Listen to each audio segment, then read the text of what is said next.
در یه روستا زن و شوهری 3 پیرمرد رو دیدن که بیرون خونه نشستن. چند ساعت گذشت و پیرمردا همچنان اونجا بودن. زن بیرون رفت و گفت شما چند ساعت اینجا نشستین؟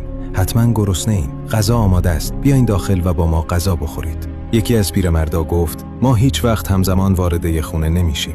زن گیج شد. پیرمرد توضیح داد اسم من ثروته. اگه بیام داخل این خونه پر از ثروت و فراوانی میشه.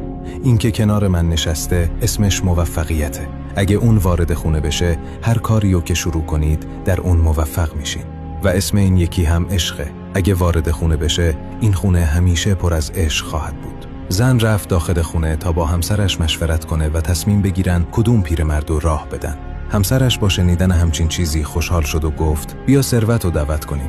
زن گفت چرا موفقیت رو دعوت نکنیم؟